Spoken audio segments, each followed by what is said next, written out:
আসসালামু আলাইকুম সম্মানিত দর্শক, আপনারা কি জানেন আমাদের গাজীপুর জেলার সবচেয়ে বড় বাঁশের বাজার কোনটি? না জানলে জেনে নিন আজকের ভিডিও থেকে, আর দেখে নিন আমাদের গাজীপুর জেলার সবচেয়ে বড় সবচেয়ে সুন্দর সেই বাঁশের বাজার। গাজীপুরের সবচেয়ে বড় বাঁশের হাট বসে শ্রীপুর উপজেলার গুসিঙ্গা ইউনিয়নের শীতলক্ষা নদীর তীরে।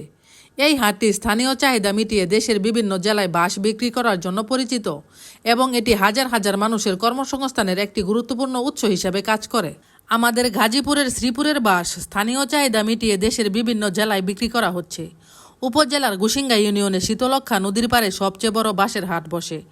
এ হাটে বিভিন্ন জেলা থেকে পাইকারি ব্যবসায়ীরা বাঁশ কিনতে আসে। প্রতি মাসে এ হাট থেকে প্রায় 1.5 কোটি টাকার বাঁশ কেনা বেচা হয়। শীতলক্ষা নদীর পাড়ে প্রায় 10 বিঘা জায়গায় বসে এই বাঁশের হাট। সরজমিনে দেখা যায় হাট বাজার ছাড়াও প্রতিদিনই চলে বাঁশ কেনা বেচা। কেউ বাঁশ কিনতে ব্যস্ত, কেউ বাঁশ ট্রলারে সাজাতে ব্যস্ত, কেউ বা বাঁশের আটি বেঁধে নদীতে বাসাতে কাজ করছে।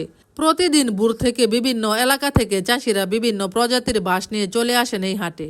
ঢাকা, নারায়ণগঞ্জ, কুমিল্লা, ঈশ্বরদী, সান্তাহার সহ বিভিন্ন জেলার ক্রেতারা বাঁশ কিনতে আসেন এই হাটে। বিভিন্ন জেলা থেকে আসা ব্যবসায়ীরা সেই বাঁশ নদীপথে নিজ এলাকায় নিয়ে যায়। তবে কিছু কিছু ব্যাপারী সড়ক পথেও বাঁশ আনা নেওয়া করেন।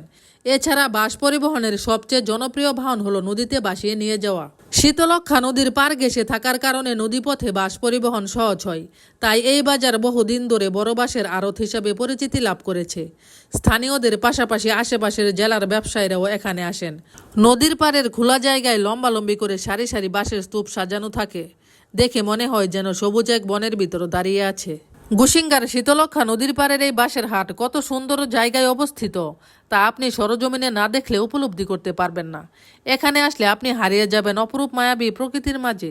এটি শুধু একটি বাজার নয়, বরং গ্রামীণ অর্থনীতিকে সচল রাখতে ও হাজারো মানুষের জীবিকার অন্যতম উৎস হিসেবে কাজ করে।